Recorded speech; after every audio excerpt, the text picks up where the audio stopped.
what's up everyone? GameDad here, coming at you guys with a brand new collection video, and this time we are taking a look at everything that is currently in my Atari 5200 collection.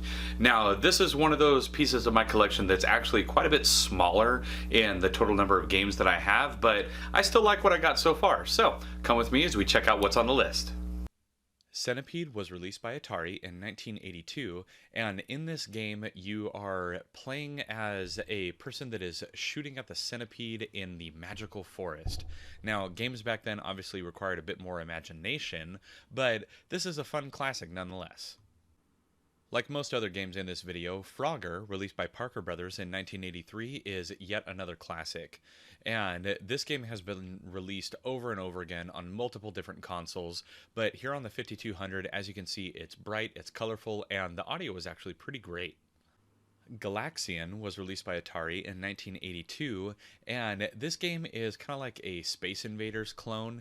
I mean, it essentially plays the same way, except everything is kind of falling down off the screen at you, but still another fun space-style shooter on the Atari 5200.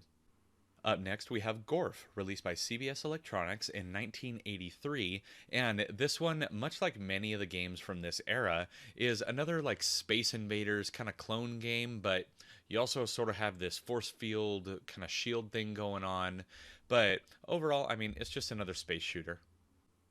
Up next is Missile Command, released by Atari in 1982, and this game is a total classic. I love playing Missile Command, especially because I actually have a trackball controller for the 5200. It makes this game way more fun to play.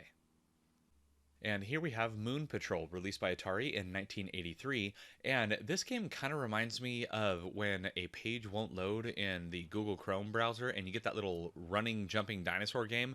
It's essentially the same thing, but honestly, this is a lot cooler, and this is getting a new re-release on the new Intellivision Amico. Ms. Pac-Man was released by Atari in 1983, and is arguably a lot better than actual Pac-Man. It's just, it has more charm, it plays a little bit faster, and overall, I just think the game is just better. Speaking of Pac-Man, here it is, released by Atari in 1982 for the 5200. This game is astronomically better than the version that came out on the 2600.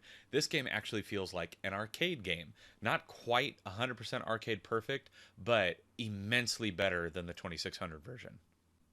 And here we have Pitfall, released by Activision in 1984, and unfortunately I was just having a lot of trouble getting this game to play on my console. I don't know if the contacts were just too dirty, but it would keep cutting out constantly, so I couldn't get very good footage, but it's just classic Pitfall. And here we have Pole Position, released by Atari in 1983, and this game on the 5200 is actually a lot of fun. Now, you'll see in a future video for the 7800 that it actually adds shifting and things like that, but overall, this is actually still a really fun racing game. Up next, we have Kicks, released by Atari in 1982. At least, I think that's how it's pronounced. I'm not really sure. But in this game, you have these, like, sort of weird wave things that are going around, and you have to go through and draw lines and create boxes to slowly segment this thing away. Up next is Soccer, released by Atari in 1982, and honestly, I was surprised by the level of graphics that this has. You know, of course they're simplistic because of the era, but overall, this was actually still pretty fun to play and pretty dynamic for what it was. Here we have Space Dungeon, released by Atari in 1983, and in this game, it's yet another space kind of game. There seem to be a ton of these on Atari consoles, and all other consoles around this time for that matter, but in this one, it's kind of like adventure, but in space?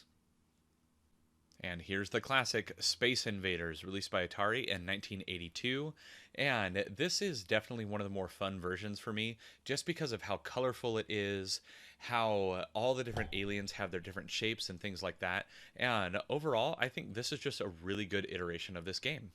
Up next is Star Raiders, released by Atari in 1982, and here we go with the space theme again, and this one I wasn't really quite sure what I was supposed to do. I see a lot of numbers changing around as I move, and I can shoot stuff, but I don't know what I'm supposed to be shooting, so it would probably help a lot if I actually had the manual for this. And here we have Super Breakout, released by Atari in 1982, and honestly, while capturing game footage for this video, I had more fun playing Super Breakout than any of the other games. I mean, this is like one of those classic Nokia phone kind of games. I mean, it's just so much fun to play. And the last game in this video is Vanguard, released by Atari in 1983, and I honestly had some trouble getting this game to actually start. I'm assuming it's some sort of space shooter kind of game, but the Atari 5200 controllers are notorious for breaking, and I just could not get the game to physically start. So there you have it, everyone. That is everything that I currently have in my Atari 5200 collection. Now in the video, did you notice any must-have games that I should add to the collection? Let me know down in the comments below. And while you're down there, please be sure to hit those like and subscribe buttons, as well as that little notification bell so you get an alert every time I got a new video coming out. Now, as always, I'm GameDad. I thank you guys for watching, and I'll catch you later.